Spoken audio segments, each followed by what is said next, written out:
Alright guys, welcome to this video. This is going to be a different video. It all started when I wanted to make a challenge lock out of a multi-lock. The idea was to just love picking these locks, so in my mind the idea was to add a little extra kick to it and having even more fun to pick it. So at first I thought of maybe drilling some holes on top and all that and adding some pins and stuff like that. And after gutting one, what I realized, this is the core that's inside the, that's a multi-lock interactive. So these are the top pins that interact with the key right there.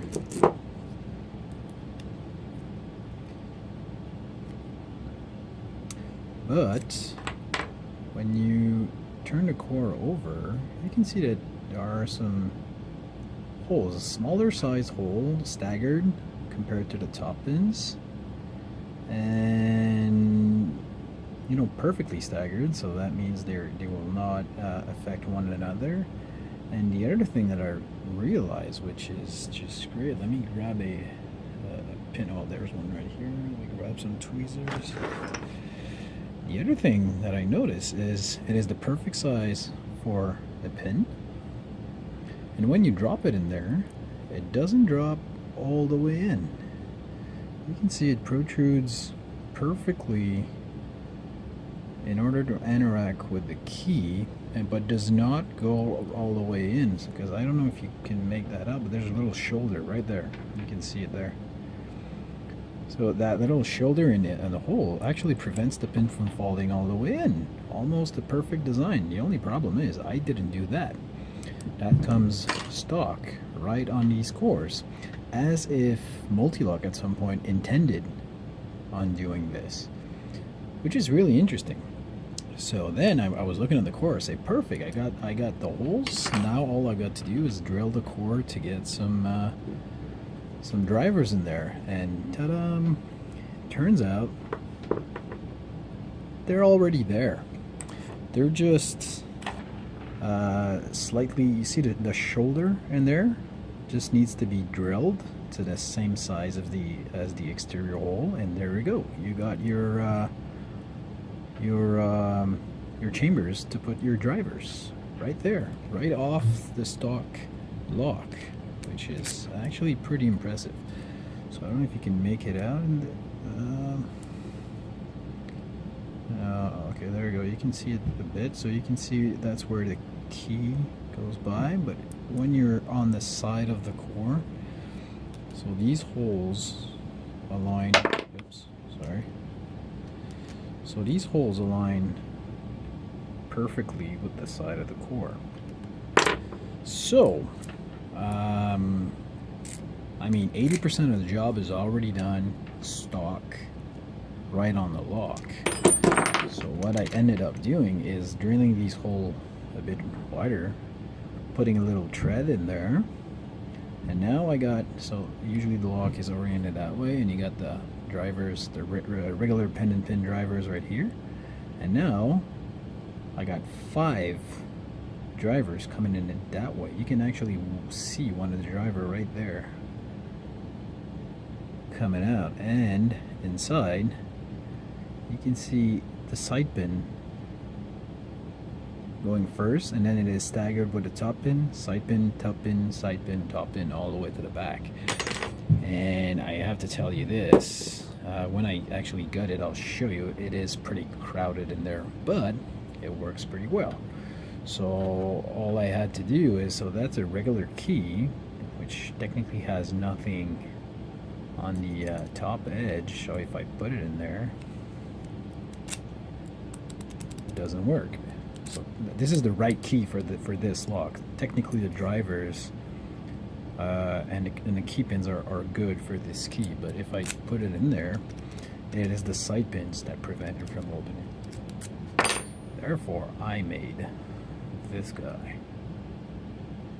You have to admit, it actually looks pretty sexy. So these are my side cuts. So I basically put a bitting as just like a regular pin tumbler on a key on the side, and it's as if it has dimples on the face of the key and a regular pin tumbler on the edge. And when I put this guy in, lock works super smooth. And I even managed to get both sides of the key working. So I put the exact same bitting on each side, and it works pretty smooth. I have to admit that I'm actually surprised. The key might need a little bit of adjusting just in and out, but works pretty well. So let's gut this guy and I'll show you what's inside. I'll just reposition the camera a bit so you guys see a bit better. And it's a mess around here. Just gonna dump all this. Okay, sorry about that. Okay, so I did try to pick it, and it's really interesting. So basically, for some of you who already picked a Mult Lock, you all know that when you pick the outer pins, you usually fall into a super deep false set, and then it means that only the inner pins are left to pick. With this lock, what happens is, well, depending if you pick it, oops, that was dumb.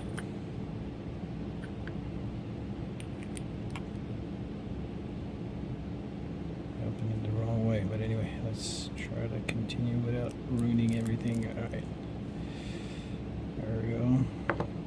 So I just lost one of the top pin right here.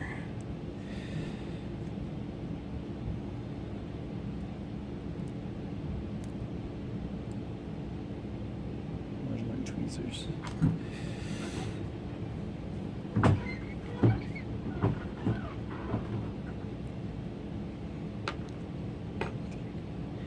So you can see what madness we got in there. So you got all of the regular pin and pins right there, and you got the 5 side pins. So if I move the key, you can see that all of this interacts smoothly with the key.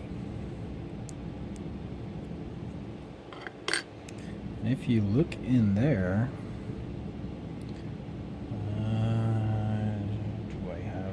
lights. Fortunately, I don't have better lighting here close at hand. So you can see right there. So that's one of the side pins right there. If I lift this pin, you can see that in between, here's the other side pin.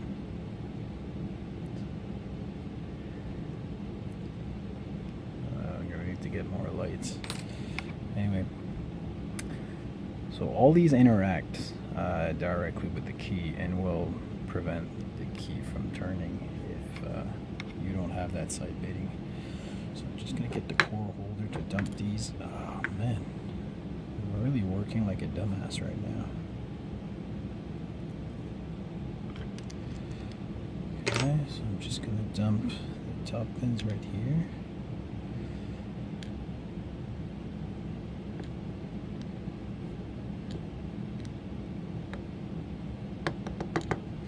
So just regular pins. I haven't got to to push it and put like challenge lock pins in there, but I'll keep picking at it a bit more, and if I find it too easy to pick, maybe I will put some nastier stuff in there. So now let's dump the pin and pins.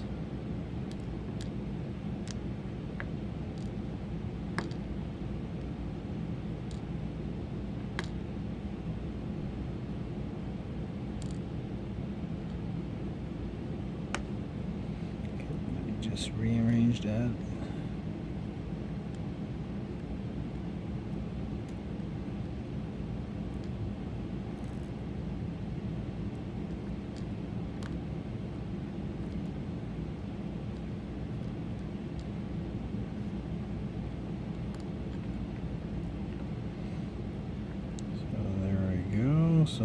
all the standard pin and pin key pins.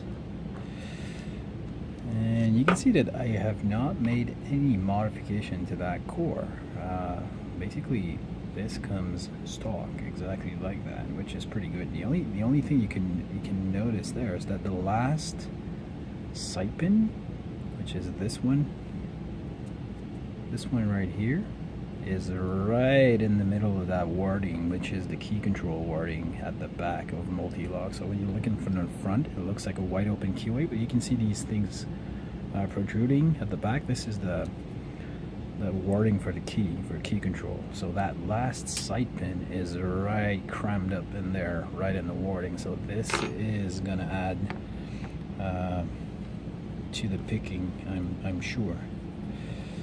So if I got this guy, the first one will be a side driver,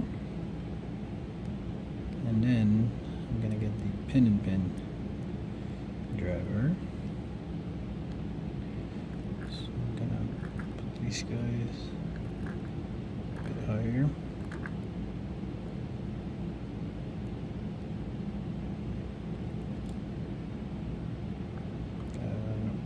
Spring.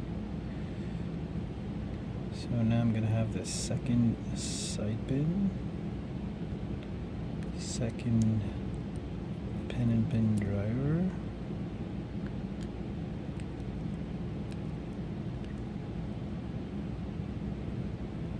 I don't mind too much about the side springs for now because they're really short. So I'm just gonna cut this real quick, not to make a super long video. Oops, I just dropped. So I put one spool in there just for fun, you know, because this is what it's all about. It's all about fun.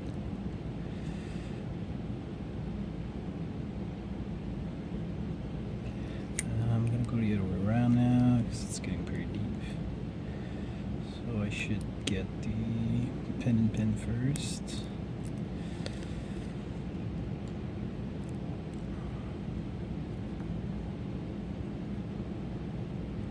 Oops.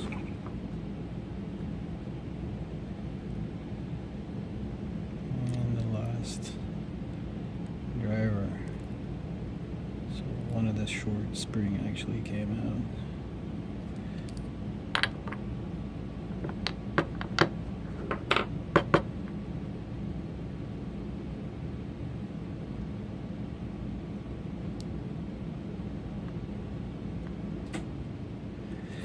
And same thing, I mean, the only modifications I did to the core was to drill these holes, you know, get that little shelf off, and then I tapped the top to put grub screws, and that's about it. No other modifications. The holes are already pre-aligned to fit with that with these holes. We're not going to see it here. So there we have it. We got a pretty badass multi-lock right here. So these are the standard pins, which was already an interesting lock with the 2 mushrooms right there, and most 3 of the 5 key pins that were mushroomed as well. And then you add all this to pick.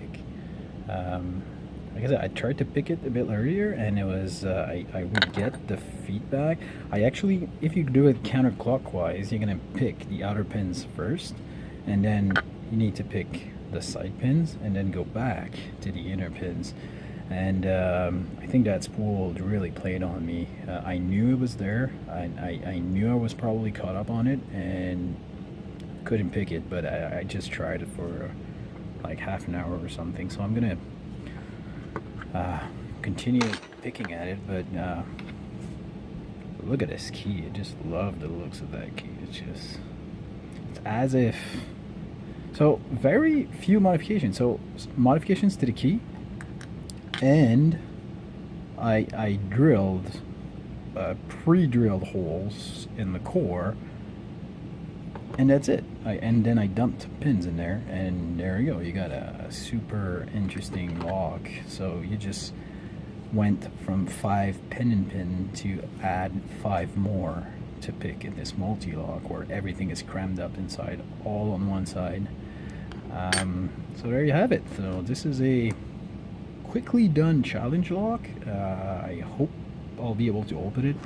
Otherwise, I'll send it out there to better pickers, and then these guys can tell me what they think about it. But it is almost as if Multi-Lock thought of that at some point, and it was on purpose, and they decided not to go with it because it is more manufacturing for the keys.